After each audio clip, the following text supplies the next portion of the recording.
How's everybody doing today? Good morning, Sheriff. Okay, we're going to shut the doors.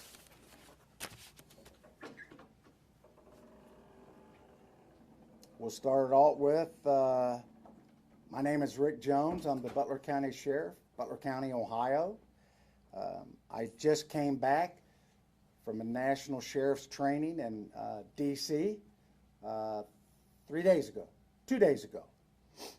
We were briefed by the FBI director, Ray, the director of the FBI, and several federal agencies. There's 3,300 sheriffs in the United States. The President of the United States refuses to meet with the sheriffs of the 3,300. We have a hierarchy. We have a president. We have a vice president. President of the United States refuses to meet with the sheriffs. He also refuses to meet with the police chiefs of the United States. They have a hierarchy also. He refuses to meet with them to talk about border issues or talk about crime that's going on because of the border issue. We were also told by Mr. Ray, the FBI director, that there are more red flags going off now than before 9/11. Okay? When I say red flags, meaning people that are here in this country that are wanting to do harm to us. We were also explained we're bombing 2 countries right now. 2 countries. These people do not like us before this started. There's thousands of people here from other countries, 160 different countries. They're here not to be our friends. Some of them are coming because they're wanting to come here to the best country in the world, the way we see it. Some are coming here to do harm to us. And we were told by the FBI director, it's not a matter of if, it's a matter of when. We were also told 5 sheriffs went to Israel 5 weeks after the attack. The only thing that saved the Israelis, the government, was the local police. They were outgunned, outmanned. They came over. The Palestinians did. They came over. They killed, raped. The sheriffs were there. They talked to the police. The local police are what saved that country. You can't just call, even in Israel, you can't just call the military up and they're going to be there, okay? They went house to house, raping, killing. The Israeli police, when our guys got there, the sheriffs, said they just don't hate us. They hate you guys equally. And the same people that train them are the same people that train people to hate us. The FBI director said when 9/11 hit, there's more red flags now than then. So, and he said, these are people that want to kill us and do harm to us. Now, so you're wondering, I want everybody to know what I know. I can't tell you everything, but I want the public to know that we are in a terrible way right now. The United States, and I'm going to get to the local, the United States, we're on the defense. You can't be just defense and not have an offense. We have no offense. We're just defense. We're absorbing these attacks. We're in other countries. We're supplying them with weapons. We're supplying them with our treasure, our money, and we're not doing much back home. So, with that in mind, we were also told that they're going, this is from the federal government 3 days ago, they're going to attack our elections, which they've always done that, just not the national. They're going to go into the locals. They encouraged us to talk to our local election officials and be prepared as much as they can for cyber attacks. Even locally, you have to be prepared.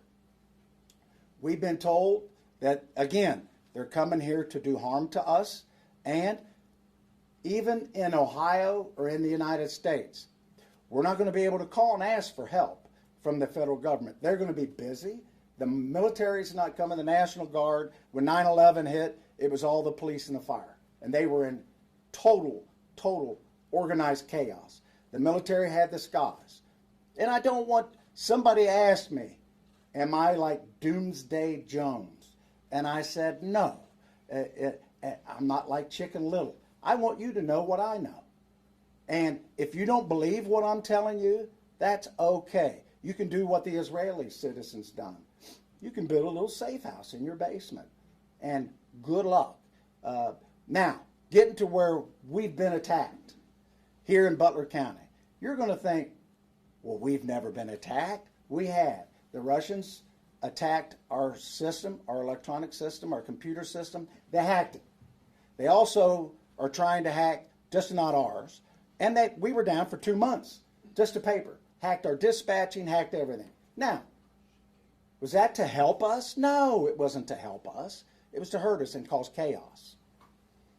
As we speak today, the Russians are still attacking our computer system, just like they're attacking most of yours. But I want the public to know this. The Chinese tried to attack our cyber system here in Butler County, which includes everything that we have, dispatching for police and fire, 5 times a day. I want to repeat that. 5 times a day. The Iranians are attacking our computer system and trying to hack it 3 times a day. I want to repeat that. 3 times a day. Now, are they doing that to help us and be our friends? No, they're not. They're trying to disrupt everything that we do. And this next election coming up, they're trying to do the same. So what we're doing here is we've got rifles in every police vehicle we have. We have what we call a go bag. We have extra magazines. And we're going to start training civilians. We've offered classes to train civilians. And we're going to start training civilians on what to do when disasters hit and emergencies hit. Naturally, we can't train the whole country. We can't train the whole county. We put this up online yesterday. It's full already. We can do like 30 people at a time. We're trying to get it, and the organization that is doing that is Texas A&M. They're coming here. The federal government's paying for it. They're going to train 30 civilians on what to do when disasters hit. 30 out of 400,000 people is not much. So we're trying to get more classes. Don't want to cause fear. Don't want to cause panic. But I want the public to be aware that you are under attack. And when they're attacking, they're trying to get our cyber system. We have a grid system. Butler County does, the whole United States. Hell, our grid system goes out when it gets hot. So, and our grid system is from the 1960s. And they're trying to attack our phone system. The Chinese are flying over with their little balloons. That's not to help us and help us do some weather direction. And all we're doing is we're on the defense. We're absorbing this. And these other countries that are attacking us overseas, it's a lot of drone attacks. Get into drones. You know how much technology that local law enforcement has on drones? 0.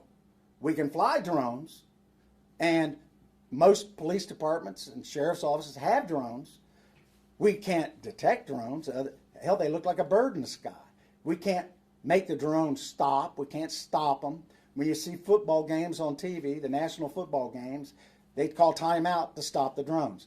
Hell, my grandkids have drones. Everybody has drones. We have no technology. The federal government doesn't share any of the drone technology with us. So what we're going to do is we're reaching out to the private industry, and we're going to see if we can get anything that can detect drones and how we can stop drones.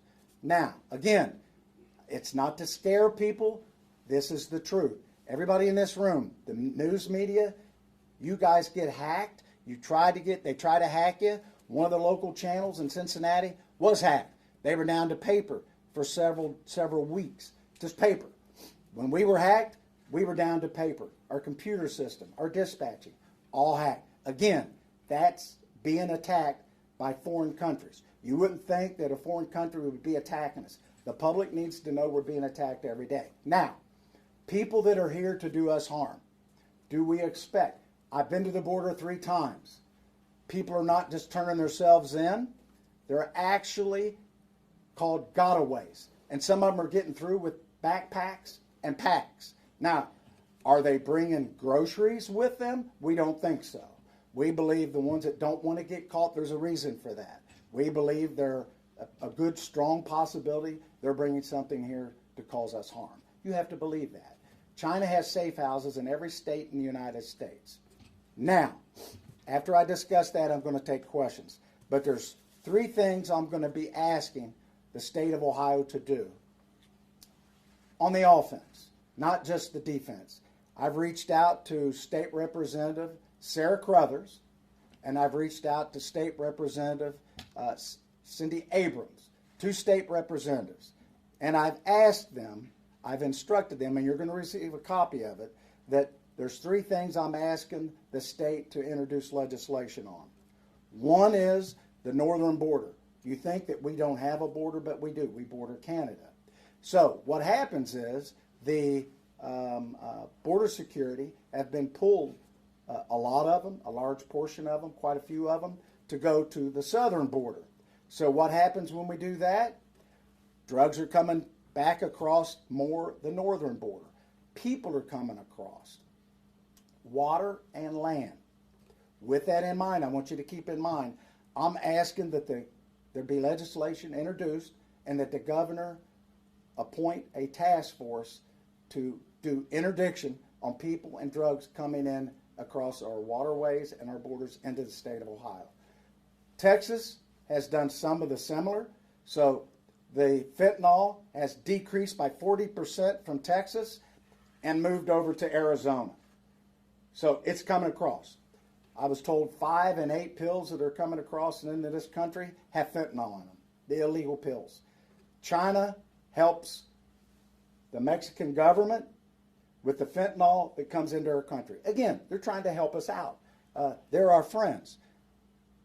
5,000 people die a year in Ohio, fentanyl poison. 100,000 die a year in the United States. Our government is doing nothing to stop it. We're on the defense. Number one, that we have a border security task force. Number two, I'm asking that the two state representatives introduce legislation that will also form a full-time, 24-hour-a-day cyber security, not part-time. Every department has their own. We don't communicate with anybody. If we're going to be attacked, which we're getting every day, I assume everybody is. I'm asking that these two state reps introduce legislation that we have one cyber security czar that's full-time, nonstop, 24 hours a day. They're attacking us all. Third, very important, I'm asking that legislation be introduced like in Texas, that if you're pulled over or stopped in the state of Ohio, that there be legislation, the law changed, that you can be charged with a state felony charge of being here illegally, and you can be arrested and charged. Those three things. Now, I come to you not to alarm you, but to arm you. I want you to know what's going on. None of this I've made up. This is being told to us, and the reason it's being told to us, because 9/11, they knew it was coming, and none of us knew. No communications with local law enforcement. We can't do anything with drones. We have drones, but we're going to, and we're going to do everything we can to protect our community, to keep our live squads, our fire, our dispatching. If you've ever lost your phone or your battery goes dead, everybody freaks out. Imagine if you can't use your cell phone. Now, again, they're getting into our cyber, and that's what our country, you can't pump gas without electricity. You can't pump water without electricity. So they're doing this to us. These are the three things that I'm going to ask these state representatives. I've been in communication with them. You can reach out to them. They'll be waiting for the conversation. And this is just a beginning. And again, I've instructed my IT people to start looking at ways that we can detect drones and what we can do to stop drones. I don't know if there is any technology. Our government doesn't even have enough. Now, I will take questions at this point. Any questions you got? Yes, sir. Good morning, Sheriff Jones. Yes, sir. It's an honor to be in your presence today. If given the opportunity to talk to the president through your organization, the Sheriff's Association, what are some of the things you would like to talk to him about? The question was, what would I talk to the president about if I had an opportunity to meet with him? I would ask him to please close our borders, help us out. It's not, they're not staying in these border states where they're coming across. They're coming in. Every state is a border state. Please help us stop the Chinese from bringing this fentanyl through our border and stop all these cyber attacks. They're attacking us all. And we have nothing. We don't have any technology to stop it. We're on the defense. The FBI director said for every one person we have in our government, I want to repeat that, every one person we have in our government that deals in cyber, the Chinese have 50. 50 to 1. And I don't know what we're doing. I assume we're just on the defense. Please help us. It starts with the border. We've got to have our border secure, and us in the interior of the United States, we need help. We've had people that are dying every day. Everybody in this room, everybody that's listening, has a friend or a family member that's died of fentanyl. Next question. What was the response like from Representative Abrams and Crothers when you talked to them? They were excited to do everything they can to introduce this legislation and maybe more. And I told them it was of the utmost importance. We need to get on the offense. And if our government's not going to stop it, we got to do it here in our country. We got in our county. I'm going to ask the Butler County Commissioners. Every department in our county and in Hamilton County, everybody has somebody that does cybersecurity. It's not 24 hours a day. They do it 24 hours a day. They have an incentive. They do it 24 hours a day, and they have hundreds of thousands of people attacking us every day. So I'm going to ask the Butler County Commissioners if they can get some kind of a task force or appoint one person that's in charge of this, and we all can get together and share information, how we can stop this. All we're doing is defense. We can't do offense from this level, but we can sure do defense. And it's just, if you throw the dart at the board enough, you'll hit a bullseye. And everybody here, everybody's being attacked cyberly, and it's not to help you. It's to cause you grief. It's to cause you not to be able to dispatch, and then they want money from you. They want a ransom. We didn't give them a ransom, so they released all of our information. And the FBI, you know what they told us? We don't recommend ransom, but some people do it. So, next question. You mentioned that you're going to have some conversations with the Butler County Commissioners, but have you already shared with them what you learned in D.C.? I've shared with one of them what I've learned, and I'm going to meet with a group of them, and I'm going to tell them what I've learned, but they already see that by what you're doing here today, and the public's going to see it. We're going to put it out. We want everybody to know what we're doing, and everybody, we all need to be on the same page. We can't just have, I think the state of Ohio has a part-time person, a part-time group, and they meet on occasion. You know how much shared information we get from that? Zero. We should all be on the same information. I'm going to ask the commissioners to form a committee immediately and appoint or hire somebody. That's all they do is security, cyber security. Somebody that can do it, not somebody that's working in the parking garage and parking cars and they get appointed to that job. We want real people. We're meeting with experts in the field as we speak, and we're trying to share resources and gain more information. I'm not going to tell you who they are, but I want everybody to know in our country that I'm doing everything that I can. I'm one sheriff of 3,300 sheriffs, but I have a very large mouth, and I want everybody to know what I know. I want you to know what the FBI told us just 2-3 days ago. This is pretty fresh information. And if you don't think that we're under attack, we are.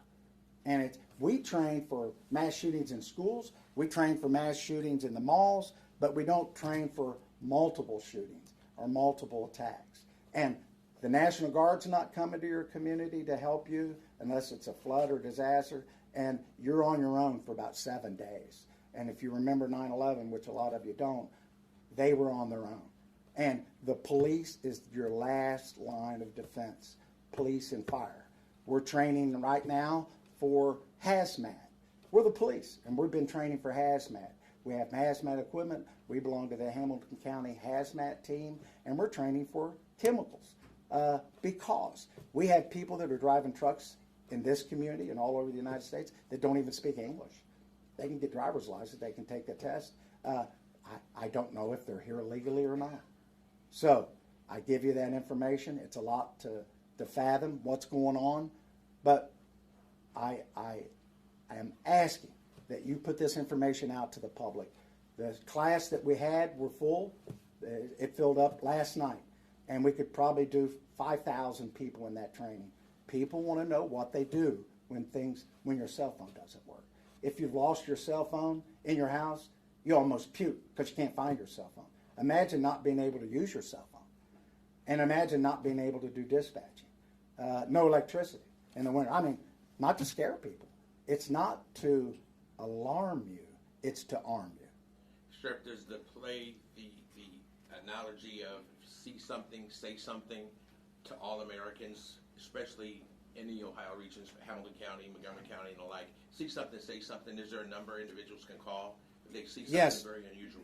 There is, and we're going to give that to you before you leave. There's a number to call, and we had an incident a week ago, and we depend on the public. We put information out all the time. We communicate with the media. You help us get that information out when we're looking for people. When people are murdered and there's mass shootings and we're looking for suspects, we have to determine, can we put that out? Should we put it out? We need to put it out, and we depend on you to put that out. And if you do see something, pay attention to where you're going. Pay attention to what you're doing. Pay attention to who lives next door to you. And people are here to do us harm. And that's not a scare tactic. They are. They come across our border, and they're not coming across and all turning themselves in. These are people that are coming across to cause us havoc. You can't just be poor and walk across the border because you come from a poor country. The drug cartel controls that. They will kill you. You have to pay, either be an indentured servant or your family. They will kill you. And the Mexican government is not our friends. They're not here to help us. They're not in charge anyway. It's the drug cartel. Next question. What are some of the basic bare necessities people need to do to be prepared? That they can't go to your class? Here, I'm going to tell you some basic things you need to do to prepare. Just like when the power goes out or there's a tornado, they always tell you to keep enough food and water in supply. And this isn't doom and gloom. This is common sense. You might want to look at, as far as your phones, if they're working. If you don't have electricity, they have batteries, but they're only good for so long. You might look at solar charging devices. You might look at some foods that you can get that you can just mix up, like when you go camping or survival. We're not to that point, but we need to be prepared, and you need to look at it. And you need to, most people would freak out without their cell phones. And if you can't dispatch the police, our towers are down, they're hacking our communication system. I mean, I'm not making that up. And they're trying to hack yours. They want us to be in chaos. They're trying to hack our elections, local elections. If local elections have issues, they always talk about the national, but they want you to feel it in the heartland. Really scare the hell out of you. Next question. You mentioned some of the training that your deputies are doing. Is there other additional training that you're looking to implement because of what you've learned? Yes, some of the training is the drone technology. We're trying to get that on our own because the government won't give it to us. So we're trying to get the technology there. We're looking at maybe squad training. We train for school shootings, what to do when we get there, or mall shootings. We're going to look at things a little differently when we get there, maybe squad training. We're going to ask the government if they can share with us, but they're kind of busy. They hire the wrong people. They're just on defense. They've hired like 35,000 IRS agents. Well, good for them. I guess they need more tax money. We need infrastructure help in our country. There's going to be an additional 100 million people in 25 years in the United States, almost a third of our population. We're not building bridges, highways, the infrastructure. We're not doing anything on our grids, nothing. So we're doing lots of training, and some of this is not my responsibility. I'm not in charge of the U.S. government. I'm not in charge of the state of Ohio. But these state representatives, we do a lot of things in our government, and we fight over silly things. They tried to do an impeachment on this Mayorkas, or however the hell you pronounce his name. And there's a lot of important things to do, and nothing happens if they do that anyway. All we do is fight over silly things. We need to get together and get some things done to protect our country, most importantly, for our safety. In Maslow's hierarchy of needs, if you went to school and you remember that, water, air, food, safety, right up at the top, in the top pyramid. And we are not abiding by those safety things. We are in defense, not one piece of offense. Our military is on defense. We're absorbing drone attacks. And before we attack back, we call them and tell them, hey, we're going to be there in about a week. You might want to empty your warehouse out. We need help here locally. You do, we do. That concludes the press conference at this time. We'll take any questions or anything anybody needs after it's over. Thank you very much.